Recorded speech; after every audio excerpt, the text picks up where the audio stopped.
డబ్బు, అనారోగ్యం, ఉద్యోగం, వ్యాపారం, అప్పులతో బాధపడుతున్నారా? మీకోసమే లాంచ్ యువర్ ఫ్యూచర్ ప్రోగ్రామ్.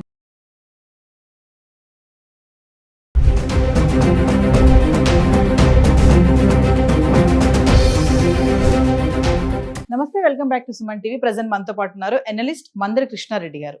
నమస్తే సార్. నమస్తే అమ్మ. సార్, మరి వెండి గురించి అసలు మాట్లాడాలో వద్దో అర్థం కావట్లేదు. అసలు చెప్పుకోలేనంత రేట్ అలా పరుగులు పెడుతుంది అనమాట. 3 లక్షలు దాటేసి 3,20,000 పైన ఉంది. ఇప్పుడు చాలా మంది అనలిస్టులు చెప్పేది ఏంటంటే ఇది 5 లక్షల వరకు కూడా వెళ్ళిపోద్ది అని అంటున్నారు. మరి వెండి గురించి ఫస్ట్ టైం మీరే చెప్పారు, వెండి కొనిపెట్టుకోండి, బంగారానికి అంత వాల్యూ లేదు, ముందు వెండి మొత్తం ఫ్యూచర్ అని చెప్పారు.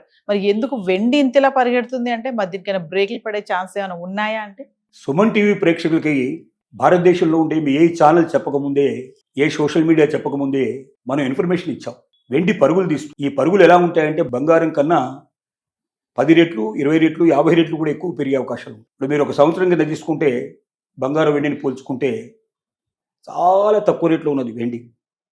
ఇవాళ బంగారం పెరిగింది మనకు ఒక సుమారుగా 1 లక్ష రూపాయలు బంగారంలో పెరిగింది అనుకుంటే, వెండి లోపల మీకు 2 లక్షల పైన 2.5 లక్షలు పెరిగిపోయింది. అంటే ఏమైంది, మీకు 200-250% మీకు ఎక్కువ పెరిగింది. వెండి పరుగులు ఆగడం అనేది అసాధ్యమైన విషయం ప్రస్తుతానికి. కారణం ఏమిటంటే వెండిని ప్రీషియస్ లోహం కింద ప్రపంచం అంతా గుర్తించింది. అంటే అపురూపమైన లోహాలు చాలా ఎక్కువ రేట్లకి భవిష్యత్తులో అమ్మగలిగేటువంటి అవకాశాలు ఉండేటువంటి వాటిల్లో బంగారం, వెండి, రాగి, ఇట్లాంటి నికోల్, ఇట్లాంటి కొన్నిటిని చేర్చారు. బంగారం తీసినంత సులభంగా వెండి తీయలేదు. బంగారాన్ని దానిలోకి వెళ్ళి ముద్దలు బయటికి తీసి దాన్ని కాస్త రకరకాల మెరుగులు పెట్టేసి బంగారాన్ని రూపుదిద్దుతారు. కానీ వెండి అలా కాదు. వెండి ముక్కలుగా దొరుకుతుంది. వీటన్నిటి పోగు చేసి దీన్ని విపరీతమైన పెద్ద పెద్ద బాయిల్స్లో వేసేసి ఆ వేడికి మొత్తం కరిగించి అప్పుడు దాన్ని ఏ ఆకారంగా ఉంటే ఆకారంలోకి తీసుకెళ్లే ప్రయత్నం చేస్తారు. అంటే ప్రాసెసింగ్ విధానం వెండికి చాలా ఎక్కువ, బంగారానికి చాలా తక్కువ. రెండోది, వెండి గనులు చాలా తక్కువ మన దగ్గర. ఎక్కువగా దొరికేటువంటి అంటే మనకు యూరోపియన్ కంట్రీస్లో ఎక్కువ ఇది దొరికేటువంటి లభ్యమయ్యే అవకాశాలు ఉన్నాయి. అక్కడ నుంచి చైనా, ఆ తర్వాత భారతదేశం చాలా వెనుకబడి ఉంది వెండి లోపల. వెండి కొనడంలో, వెండిని ఉపయోగించడంలో భారతదేశం ముందే ఉంది. కానీ వెండి తయారు చేయడంలో, వెండిని భూమిలోంచి తీసి మనకు అందించడం లోపల భారతదేశం దాని మీద ఎక్కువ శ్రద్ధ పెట్టలేదు. వెండి పెరగడానికి రకరకాల కారణాలు మనం అనేకసార్లు చెప్పుకుంటూ వస్తున్నాం. ముఖ్యంగా వెండిని ఆభరణాలు తయారు చేయడంలోనే కాకుండా ఎలక్ట్రానిక్ పరిశ్రమలో ఉపయోగించడం అనేది ఒక పెద్ద రెవల్యూషన్. నిజం చెప్పాలంటే వెండి కాస్ట్లీ. వెండి కన్నా ఇంకా సులభమైన లోహాల మీద పరిశోధనలు జరుగుతున్నాయి. కానీ ఆ పరిశోధనలు ఎప్పుడు ఫలిస్తాయో, ఎందుకంటే కరిగిపోకుండా ఉండాలి. ఒకసారి వెండి ఫిక్స్ చేస్తే కరగదు. అంటే ఒక వెహికల్ కనీసం 20 ఏళ్ళో 30 ఏళ్ళో దాని లైఫ్ టైం లోపల ఎక్కడ కూడా ఇంజిన్ ప్రాబ్లం రాకుండా పర్ఫెక్ట్ స్టిచ్ లోపల దాన్ని ఉంచుతుంది. కాబట్టి వెండిని ఉపయోగించడం మొదలుపెట్టారు. ఈ ఎలక్ట్రానిక్ వాహనాలు ఇవాళ ఒక్క రోజుకి లక్షల వెహికల్స్ తయారవుతున్నాయి. మొత్తం భారతదేశం తీసుకుంటేనే. అలా ప్రపంచం అంతా తీసుకుంటే ఎన్ని వెహికల్స్ తయారవుతాం మన లెక్క. ఒక్కొక్క వెహికల్లో 75 కిలోల చొప్పున ఉపయోగిస్తే మరి ఎన్ని టన్నులు, ఎన్ని వేల టన్నులు అవసరం ఒకసారి మనం చూడాలి. సోలార్ ప్యానెల్స్లు, సోలార్ బ్యాటరీస్ లోపల, తర్వాత ముఖ్యంగా ఔషధ పరిశ్రమ లోపల, తర్వాత ఛార్జింగ్ కేబుల్స్, రకరకాల వాటిల్లో ఉపయోగిస్తూ ఉన్నారు. వీటిని ఇన్ని రకాలుగా ఉపయోగించడం వల్ల వెండి యొక్క అవసరం విపరీతంగా పెరిగింది. కానీ వెండి నిల్వలు కానీ, వెండి అందించడంలో కానీ పోటీ దాన్ని పడలేకపోతుంది. కాబట్టి డిమాండ్ ఎక్కువ ఉంది, సప్లై తక్కువ ఉంది. ఆటోమేటిక్గా రేటు పెరుగుతుంది. ఈ రేటు ఆగేది కాదు. ఖచ్చితంగా ఈ సంవత్సరాంతానికి 5 లక్షలు దాటినా ఆశ్చర్యపడాల్సిన అవసరం లేదు. ఇంకా ముందే క్రాస్ చేసినా ఆశ్చర్యపడాల్సిన అవసరం లేదు. కాబట్టి మనం మొదటి నుంచి చెప్తున్నాం, బంగారం కోసం అరులు జాతకండి. 1,50,000 పెట్టి ఒక తులం, ఒక 10 గ్రాములు కొనుక్కొని ఆ చిన్న దాన్ని చూసి మురిసిపోతున్నాం మనం. కానీ అదే 1,50,000 పెడితే ఇవాళ మనకు అరకిలో వెండి వస్తుంది. వెండి వచ్చేస్తుంది. అరకిలో వెండి మనం పెట్టుకుంటే చూడడానికి ఎక్కువ మొత్తంలో కనబడుతుంది. రెండు, తక్కువ కాస్ట్లో మనం ఎక్కువ ఉన్నాం. బంగారంతో పోల్చుకుంటే 20 రెట్లు, 30 రెట్లు, 50 రెట్లు ఎక్కువగా పెరిగే అవకాశాలు ఉన్నాయి. ఇప్పుడు గత సంవత్సరం నుంచి ఇప్పటిదాకా తీసుకుంటే 250% పెరిగింది వెండి. అంటే రూపాయి పెట్టుబడి పెడితే 250 రూపాయలు వచ్చినట్టు లెక్క. మరి వేరే ఎక్కడైనా ఇంత ఇన్కమ్ వచ్చే అవకాశం లేదు.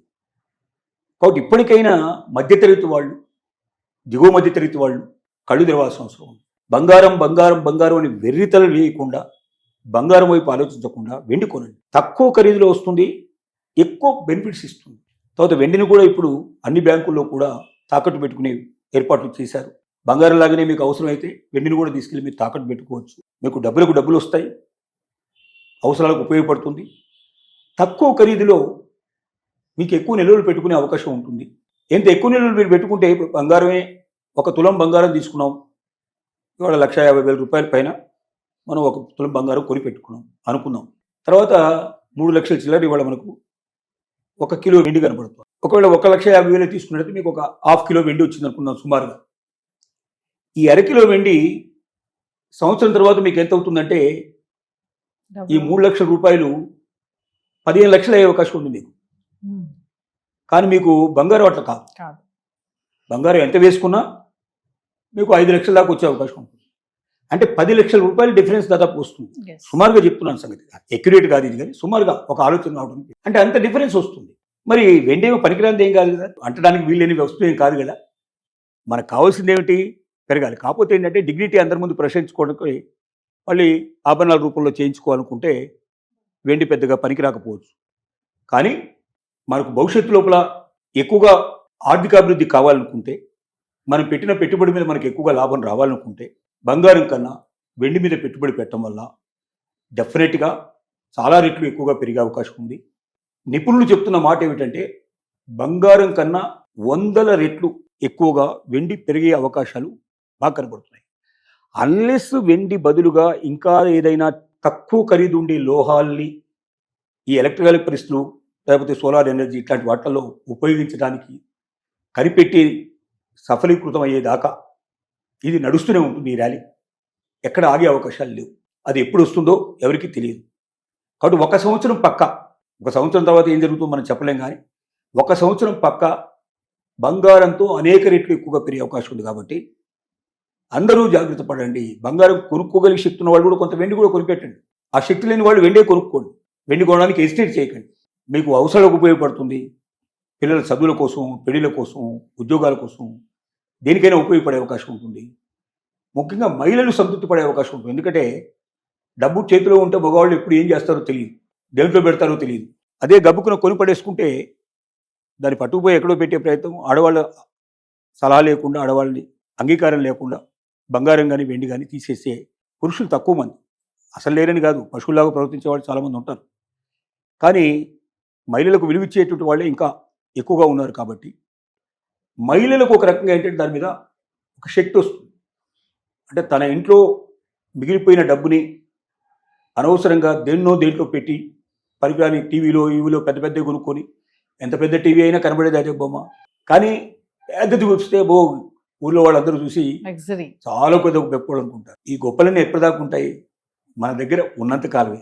ఒకళ్ళు పోతే మనల్ని ఎలా చూడాలో చూస్తారు. అంటే మనకు కాదు విలువ, ఆ వస్తువులకు విలువ. ఆ వస్తువులకు విలువిచ్చేటువంటి ఆ పెద్దరికం మనకు అవసరమా, లేక నిజంగా మన కుటుంబం అభివృద్ధి అవసరమా అనేది మనం నిర్ణయించుకోవాల్సిన అవసరం ఉంది. కాబట్టి ప్రతి మగువ, ప్రతి కుటుంబం వెండి మీద పెట్టుబడి పెడితే ఖచ్చితంగా బంగారం కన్నా అనేక రెట్లు ఎక్కువ పెరిగే అవకాశం ఉంది. 1 సంవత్సరం దాకా మాత్రం వెండికి ఏ రకమైన విఘాతం లేదని మాత్రం ఖచ్చితంగా చెప్పగలం. Thank you.